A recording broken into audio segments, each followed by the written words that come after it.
अति पिछड़ा के नेता से अति पिछड़ा से टकराएगा। नमस्कार, मैं हूं अशोक कुमार। बिहार के पटना से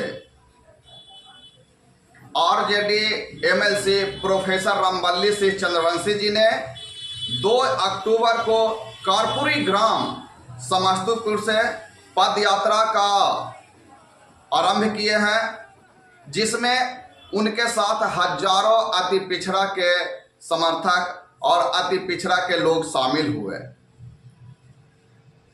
रामबल्ली सिंह चंद्रवंशी जी का कहना है कि कर्पूरी ठाकुर जी का बनाया हुआ अति पिछड़ा में बिहार सरकार यानी नीतीश कुमार जी कुछ उच्च जातियों को जोड़ दिया है, जिससे गरीब अति पिछड़ा का हकमारे किया जा रहा है। वहीं उन्होंने कहा कि अति पिछड़ा में तेली, तमोली और दागी को जोड़ने से 80 से 90% सीटों पर, चाहे नगर निकाय चुनाव हो या तो बिहार सरकार में नौकरी हो, सभी पर तेली, तमोली, दागी ही कब्जा जमाए हुए है। तो हम सरकार से मांग करते हैं कि तेली, तमोली, दागी को अलग से जिस तरह से BC1 बनाया गया है, उसी तरह से BC2, BC3 बनाकर तेली, तमोली के अगर आरक्षण की जरूरत है तो उनको आरक्षण दिया जाए। इसका मैं विरोधी नहीं हूं।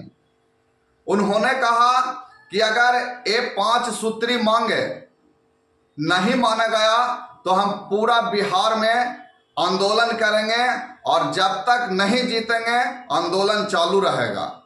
उनको कहना था कि मैं आरजेडी के सक्रिय कार्यकर्ता हूं और अभी मैं एमएलसी हूं, लेकिन फिर भी बाबा भीमराव अंबेडकर ने कहा था कि जब पार्टी और समाज को चुनने के बारी आए तो पहले आप समाज के चुने, न कि पार्टी को। इसलिए मैं पहले समाज के लिए लड़ाई तेज किया हूं और 2 अक्टूबर कर्पूरी जयंती के दिन से मैं पद यात्रा करते हुए, पैदल रास्ते से चलते हुए 7 अक्टूबर पटना के मिलर स्कूल में इसका भव्य समापन समारोह किया जाएगा, जिसमें लाखों अति पिछड़ा की आने की संभावना है। मैं सभी अति पिछड़ा के लोगों से अपील करता हूं कि इस तरह के आंदोलन में सभी अति पिछड़ा एक साथ आए और अपने लिए और अपने बच्चों को भविष्य के लिए तेली, तमोली, दागी ऐसी तरह 5 सूत्री मांगों को अलग सरकार से मांगने के लिए हम लोग साथ आए। तो हम आइए आपको दिखाते हैं प्रोफेसर रामबल्ली सिंह चंद्रवंशी जी क्या कुछ बोले हैं। सूत्री मांगों के समर्थन में यहाँ से पद यात्रा का आयोजन है और पद यात्रा यहाँ से शुरू हो करके चलते चलते महुआ होते हुए 7 अक्टूबर को पटना के मिलर स्कूल में समापन होगा। समापन के अवसर पर वहाँ आरक्षण बचाओ सम्मेलन का आयोजन है। उस आयोजन में बिहार भर से लाखों लोगों की आने की संभावना है। इसलिए मित्रों, जो 5 सूत्री मांगे था उसको मैं एक बार पुनः दोहरा देना चाहता हूँ कि पहला जो मांग है तेली, तमोली, दांगी अपेक्षाकृत जो संपन्न जातियां हैं उसको मूल अति पिछड़ा श्रेणी से अलग किया जाए। लेकिन इसका मतलब यह नहीं कि हम लोग तेली, तमोली या दांगी के विरोधी हैं, बल्कि उनको भी एक अलग ग्रुप बना करके उनके संख्या के अनुपात में उनको एक श्रेणी बनाई जाए और उनको आरक्षण दी जाए। दूसरी हमारी मांगे थी कि जिस तरह से पंचायती चुनाव में और निकाय में 20% आरक्षण मिला है, लागू होने की बात आती है तो वह 17% होती है।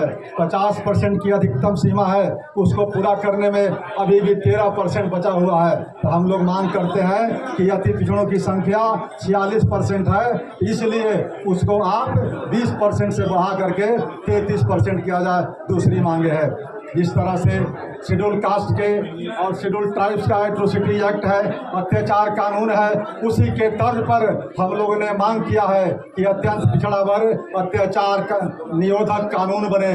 और चौथी मांग है कि रोहिणी कमीशन को अभी लागू नहीं हुई है। अभी इसका रिपोर्ट आपको 31 सितंबर 2023 को 31 जुलाई 2023 को सबमिट हुआ है।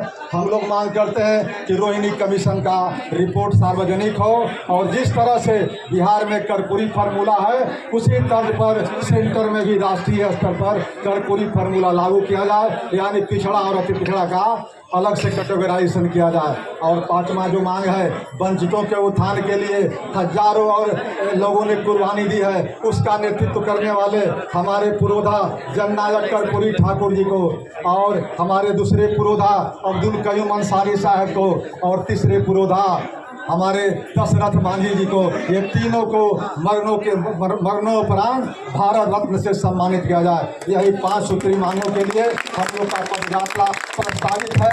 और मैं अब बात करूंगा कि अब आदरणीय हमारे नेता जननायक कर्पूरी